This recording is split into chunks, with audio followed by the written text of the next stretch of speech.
All right, Todd Billin back at it, dissecting my man Malik Willis, who some think could be the number one quarterback off the board in this coming draft. I have a ton of history with Malik Willis, being as though about 5 or 6 years ago, back when I was living in the state of Georgia, obviously that's where Malik Willis is from. He went to Roswell High School, and I used to cover his high school. His high school was loaded with all kinds of prospects on it, and I got to see this kid play countless times. I would go and film Roswell's team, and I would record when they were on TV and everything. And then, of course, I thought he was going to my Virginia Tech Hokies. I was ecstatic about that, but he ends up decommitting from them, and then he ends up going to Auburn and then later Liberty. This kid is a dynamic talent. There's no doubt about that. I want to do this from the Seattle Seahawks standpoint, but I want it to be just a regular film study just in case I have to package it up. So I'm not going to mention no Seattle stuff outside of the beginning of this. We could talk about it from the Seattle standpoint. I don't know how Seattle will play the draft. If it were me, I'm still with drafting a line of scrimmage player or a top defensive talent or something like that with that number 9 pick, because I just don't feel like this is the draft where you go and grab a top 10 quarterback or quarterback in the top 10. We've seen these drafts before, man. You start overdrafting some of these quarterbacks where there's no tried and true number 1 guy like a Trevor Lawrence, or even guys like Zach Wilson and these guys, even though I thought a lot of those guys were underrated, to be honest with you, Justin Fields and these guys, and I made that clear last year. I thought those guys had a little bit of ways to go as well.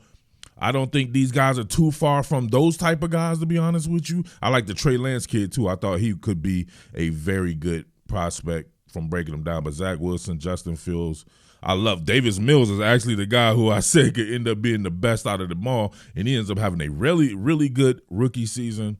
But I digress off of that. Listen, if you're the Seattle Seahawks, man, next year is when franchise quarterbacks are going, right? C.J. Stroud, Bryce Young, and several other cats out there, Spencer Rattler. There's some really good quarterbacks in that draft. That's going to be the draft where their quarterbacks are going in the top 5, no doubt about it. So do you bring someone into that high of the draft that normally probably would be a second-round pick in a loaded QB draft? I look at my boy Malik Willis a lot like Jalen Hurts. I don't really see any difference between the two. You can say Malik throws a better deep ball, or maybe has a slightly better arm, but I would say Jalen Hurts is a better runner, and Jalen Hurts is a winner. Jalen Hurts statistically better and everything, came out with more experience, but you didn't see anybody propping Jalen Hurts up to be a top 10 pick. So you don't go by the draft itself. You have to go by a rating. You assign a rating to these players, and that way you don't overdraft them. I think Malik Willis can be very good in the league, but would you step over a Trayvon Walker or somebody like that who's available? Jordan Davis, some of these Aiden Hutchinson, Kayvon Thibodeau. These guys are franchise changers almost like a QB, and then you can double back and get your QB a little bit later. That's how you play the draft, in my opinion, there. So that's just me right there. We shall see. But as far as Malik Willis, man, I remember sitting at Roswell, and I used to think about when I would study him, about him in the quick game. Like if we see right here, those type of throws, I would see inconsistency with him, right? You can see right here, if you're doing a flare pass or something like that, you don't want to throw the ball behind the target and make him have to turn and do a 360 and get upfield. Obviously, you want to put that out in front of him. And I think he's improved on that for the most part. Still a little bit inconsistent there. I used to really study his mechanics. It reminded me of Michael Vick's mechanics with the cock at the elbow, as we can see right here. Another guy who does that is Emery Jones. Played at Florida. I think he's in a transfer portal now. But you can see right here, he brings it down, right? Instead of kind of bringing it straight back, brings it down, kind of, you see right here. But then when it gets here, it kind of becomes more of a slingshot motion. So he cocks it at the elbow, and I want to know what you guys think about that. Justin Fields' delivery I did not like. I like Jalen Hurts' delivery. He's kind of somewhere in the middle with this. We're bringing it down like Justin Fields there, but then he cocks at the elbow. You can see it right there. Michael Vick was slingshotting that bad boy like you wouldn't believe here. Love that accuracy right there in the quick game back at Roswell. And, of course, I used to see his arm talent on display like you wouldn't believe. He could absolutely hose that bad boy. You can see right here, it's not a completion, but he gets the ball down 50-something yards, no problem. I know people in Seattle love this or whatever like that because of the Russell Wilson deal. You get to see that in Denver now, but he can launch a deep ball. But is it about deep balls and running? Where's your guys you see in the Super Bowl? Tom Brady in the Super Bowl. We see Jared Goff and Matt Ryan, Matthew Stafford. These guys aren't phenomenal athletes. Joe Burrow. Right? These guys are phenomenal quarterbacks. Can deal in the pocket, can detach from the pocket. People love and are enamored with the athletes. It's fun to watch. There's no doubt about that, but there's more than one way to skin a cat. So we shall see. But, man, let's go ahead and get to it. What more can I say? Top Billin. If you're not already, make sure you're subscribed. Make sure you take this bad boy to message boards, social media, but definitely hit that subscribe button, hit that share button, and let's get it popping. Seam route. We're talking about arm strength. We know he has it out the wazoo.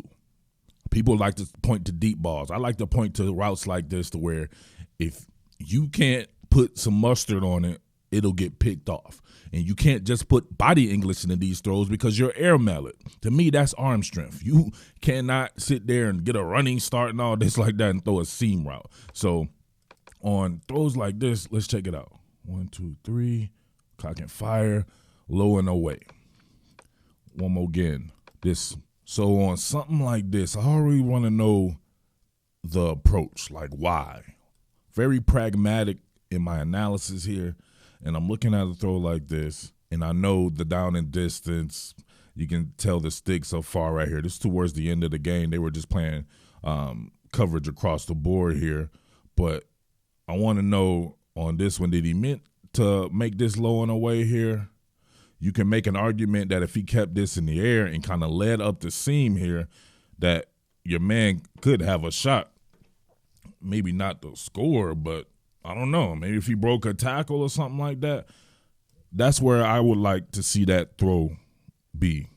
I don't know about you guys right there on a seam like this, trying to get it passing over the linebacker, low and away. One more again here, low and away. Yeah, he could have definitely – that's what the seam is there for, right? You're finding a crease in the defense, keeping that bad boy up. But that's functional arm strength, where there's accuracy involved as well, not just innate arm strength where you launch it down the field. Going to have a stop route here right in front of this defender, and you can see where if you don't have accuracy, maybe this is a little bit to the outside, that's picked off right there. Not as long of a throw by any stretch of the imagination like that seam route, but we can see him doing a very good job here. I wanted to look at the lower body mechanics as well. Let's check it out right here. You see him start a lot of the times. He'll start on the opposite side of the progression and just trying to look the safety off because I'm not sure if he's actually going through a progression right here. But see the point and shoot foot here. He's really light on that drive leg. Come out the drive leg there, and you can see him whip that thing over all the way there. So he's trying to feather the clutch, trying to guide it in there, feathering the clutch, while putting a little bit of mustard on it and gets it in there here. Let's look at that mechanic as far as his arm sliding goes right here. Let's look at the arm break. So he holds it about chest high, still bringing it down in that whip. So, you know what I'm saying, that's your natural motion. It's hard to cure someone's natural motion there. But you can see still cocking it at the elbows there. Point and shoot foot right to the target, driving on that. That's good mechanics. And you can see the result from that. Obviously, I picked this game, the Ole Miss game, because this is the closest thing, in my opinion, that he's seen to NFL talent on the defensive side of the ball. And Ole Miss is not some type of defensive juggernaut. Now, let's be real here. He plays at Liberty. Liberty doesn't have a ton of NFL talent on it. It struggled along the line of scrimmage, keeping this guy upright. A terrible performance by the offensive line. But some of this stuff was on Malik Willis as well. So got to point that out, and definitely in the interest of fairness, I'll let you guys know this. So Check this one out right here. You're going to have a release here by the running back for this screen pass, and you can see how sometimes it can get a little bit problematic when the mechanics aren't there. Almost threw another interception there. We'll get to some of the other interceptions. I forget how many he had there, but you can see right here, I don't know if he was in panic mode. He can definitely sense a jailbreak, right? There's no doubt about that. Prison break on that ass right now, pause. But you didn't have to necessarily panic on this one and kind of overshoot the target or overshoot the target by a lot. And that could have been extremely problematic. It was right in the guy's hands, and he simply couldn't corral it. Malik Willis's escapability, always leaving exit wounds. Look at this. Ooh. Made a man completely fertilize himself right here. Oh, look. Come on. What's wrong with this? This man lost control of his soul and his ankles at the same time. Look at that. Oh, his foot in the ground. I don't know what the man tried to do. He tried to trip Malik Willis. He tried to trip him, twist his own ankle. His shit looking really bad right there. Boom. True green Chemlon's best. Fertilizer City right there. And Malik, obviously, off to the races. So his escapability, I don't think he's that elusive in the open field. That was a really good move right there. He's not Lamar Jackson. I heard someone say that, but he's not got that type of speed and quickness there. He's definitely more on the lines of a Jalen Hurts with that. But Jalen Hurts and Malik Willis can both run. There's no doubt about that. Justin Fields as well. I put all of these guys, not Lamar Jackson, but all three of those guys, Malik Willis, Jalen Hurts, and Justin Fields, into a category of one of my favorite all-time quarterbacks, Donovan McNabb. They all remind me of Donovan McNabb. They're built like Donovan McNabb. McNabb had that big-ass arm. Sometimes McNabb's accuracy was a little sometimes, but he was in that West Coast offense with Andy Reid, and he did his damn thing, man. Very underrated quarterback there.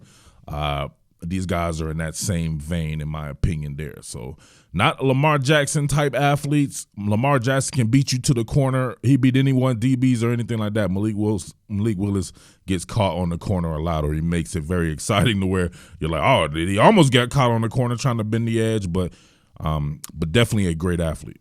Pre-snap recognition, football intelligence. You know right here, pretty much everybody just running stick routes. Got sticks. They're running coverage across the board as far as the defense goes. So what's your pre-snap recognition on this one? Are you worried about the safeties or anything like that? Usually on something like this, you got to get it to the sticks. It's going to be a shorter throw, so you're not necessarily worried about the safeties. You're worried about these guys on the second level mostly, right? You know, if one of them were to shoot up, then there's your void. So that's exactly what happens here. And he actually comes late to, I believe, this slot receiver right here. And he gets him absolutely taxidermy. Check this out. Man coming right there. So he's kind of late on that. Bang. Tries to get him to the sticks. Oh, my goodness. Right? That's one of the Motel 6 hits, baby. We'll leave the light on for you. That man sleep. Come on. One more time, full speed on this bad boy. Could have got through this much quicker there. You see my man stopped and, weekend at Bernie's. Look at that.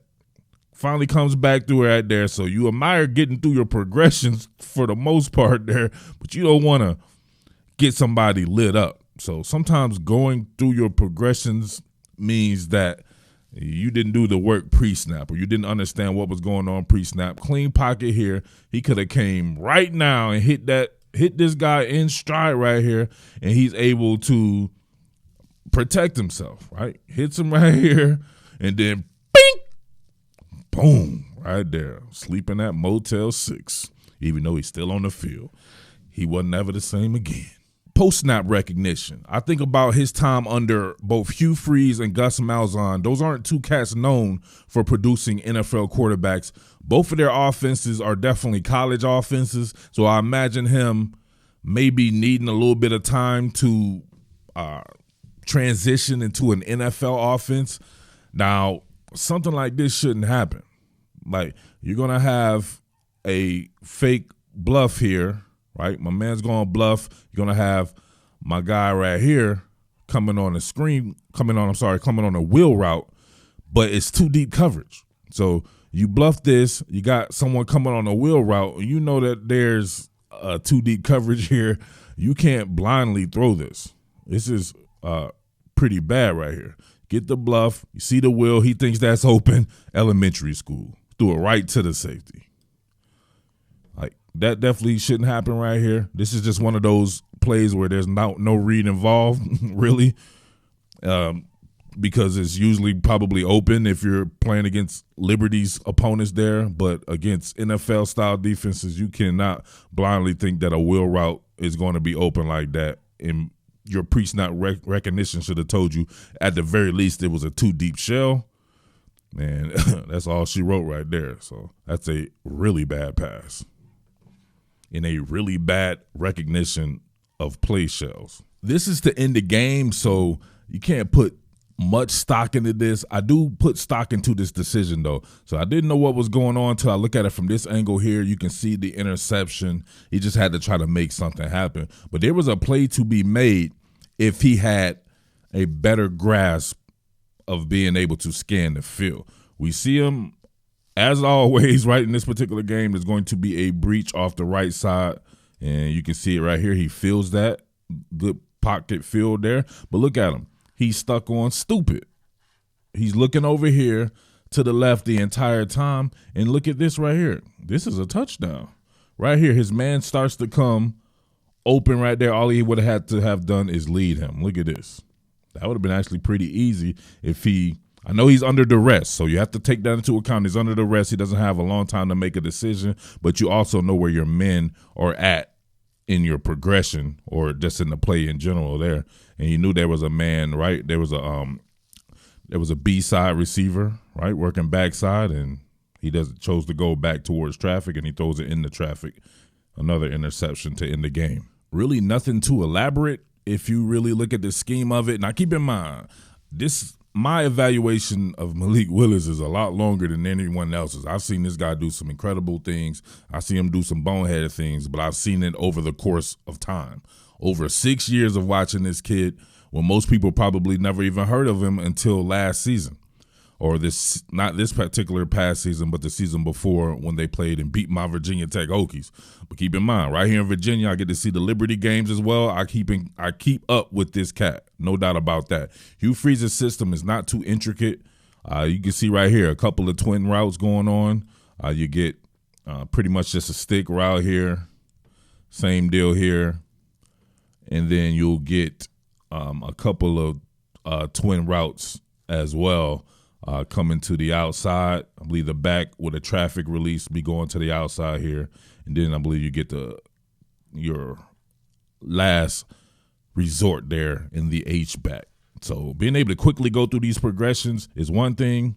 Look, 1, 2, hit, go. It always seems like he's just a tick late. And then he comes back right there. Look at this. What's wrong with this particular play? This is the stuff that I look for on film. 1, 2, 3. Now get rid of it.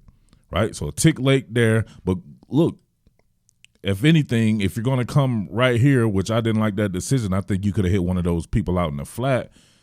You got to put it in his chest. You can't have him having to turn around, so he has to turn all the way around, and then the DB is able to get there, and he can't really do anything about it.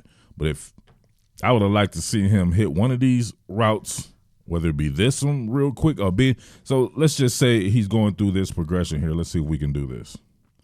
Let's just say this was 1, and then he came with 2, and then 3.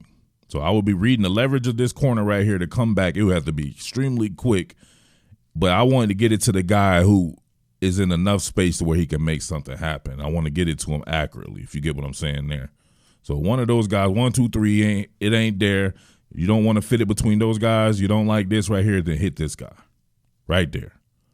So he's still on this particular read right here, his second read. I would have liked to have seen him get into the tertiary read right here, but he waits and then hits the check and then delivers inaccurately. Going to have a clear out here and an out route. Malik's going to work the front-facing play action with a sprint out here and hit this out route, and he delivers this bad boy on the money. Front-facing play action, sprint out. You got levels there. Cocks and fires. Bang. from way downtown, bang, as my man Mike Bring would say. Front facing play action fake. You can see him carried out. You can see the levels concept going on right there. Going to have 1, 2, 3. He's going to get to 2. You can see the leverage there on that particular defensive back. Just got to get it out there. Accurate throw. I like it. More stick routes. Everybody run to the sticks. What they were doing against Willis is they would have a dedicated spy. This time the spy committed to one side. Willis does a good job of escaping and getting down. That's something I would like to see for guys who like to detach from the pocket. Learn when to say when, get down and slide. Kyler Murray does a great job of that. Kyler Murray's one of these guys who I thought would be really good in the NFL, and he has not let me down. Got to be able to exhaust those options, though. Exhaust all, chain through your progressions, nothing there. Go ahead and get what you can. So that's the aspect that I know a lot of people like that does come in handy for sure.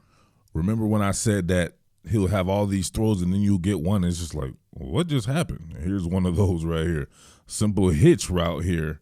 You would think this is extremely easy and not sure what happened here, but almost like a damn fade pass. No need for my man to have to hit the ground on a hitch route. You want to keep him up. Let's see what the mechanics of it. Maybe the running back, I'll give him credit on this one right here. He couldn't step into this throw right here. The pass protection is right in front of him, so he couldn't hit that point and shoot foot there. So he had to step to the side a little bit. But, hey, man, sometimes you have to do it with bad lower body mechanics as well. If he could have kept this guy up, maybe the guy's still running. You never know.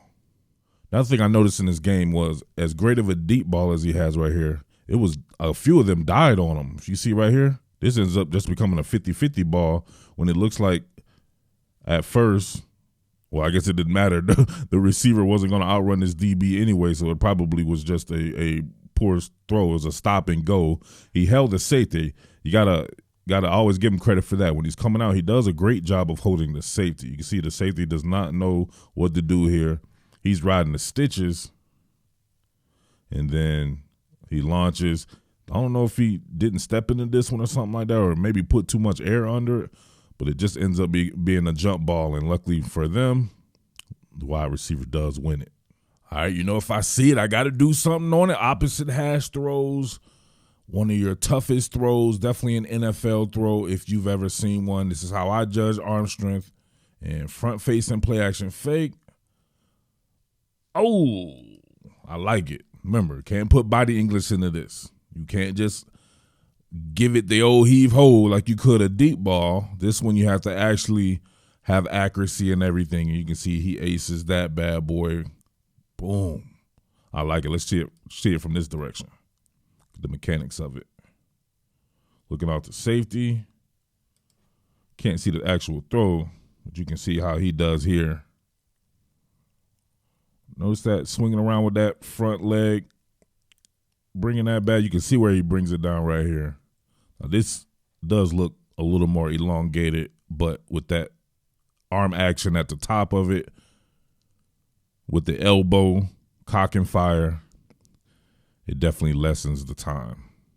All right, real quick, let's do a little comparison between the three guys that I was talking about in this particular dissection here. Got Malik Willis officially measured in at 6'1", 219 pounds. That is very Jalen Hurts-esque, no doubt about that. Jalen Hurts, 6'1", 222 pounds, so a half an inch taller, a few pounds heavier, but very much one and the same with Malik Willis. And I believe that to be the case for them as prospects as well. Jalen Hurts, a lot of people down on Jalen Hurts. Has always been that way, it seems, for some odd reason, man. Some people just can't get the admiration that I believe they deserve. I love me some Jalen Hurts, just like I love Malik Willis. However, Malik Willis gets a lot of admiration because he seems like more of an underdog, coming from Liberty, being in a draft that doesn't have one of those elite prospects at the quarterback position where you're like, oh, yeah, that's the number one pick in the draft. Jalen Hurts, on the other hand, went in the draft with several players that he was compared to, one being his own former teammate, Tua Tagovailoa, who ended up eventually taking his job. You had Justin Herbert in that draft, a franchise quarterback, one of the best talents to come out of the draft. Same deal with Joe Burrow, already in the Super Bowl in his second season. So a lot of guys in that draft, Jalen Hurts and Malik Willis. If Jalen Hurts was in this particular draft, in my opinion, I would think hard about choosing Jalen Hurts as the first pick in the draft. But I still wouldn't take Jalen Hurts in the top 10. Maybe not even the top 15 or top 20. In a loaded draft, to me, Jalen Hurts is a bottom of the first round, early second round pick, just like he was. So you always got to keep that in mind. I believe the same for Malik Willis. Now, if we go through all the other quarterbacks, not really a fan of most of the other. I like me some Sam Howell. I like Pickett. My favorite is Matt Corral. But I believe Matt Corral to even be one of these guys where you're like, I don't know. He has a lot of moxie about him. He has a live arm. But to me, Matt Corral is one of these guys as well. Maybe a top 15 pick, not a legitimate, tried and true top 5 pick like you would think with a franchise quarterback. So buyer beware on that. Let's check out this as well. Let's check out some statistics here. Got these stupid ads in the way, but if you can see this right here, 2-year starter. Me personally, I like for a QB prospect to have at least 650 attempts. The more the better. He has 618 attempts. My prerequisite, right, for my scouting prowess, I like for a quarterback to have a 65% completion percentage or better in college. He has a 62.8. 48 touchdowns to 18 interceptions. That's very good. I like that there. Let's go on here. Justin Fields. 6'3", 227, a little taller than those guys, but built in the same vein. Obviously, he had monster statistics, but look at this. He also had 618 attempts. Crazy. They had the same amount of attempts in college, Malik Willis and Justin Fields. Justin Fields with a 68.4 completion percentage, though. 67 touchdowns and just 9 interceptions. Justin Fields is a monster, no doubt about that. But what did I say?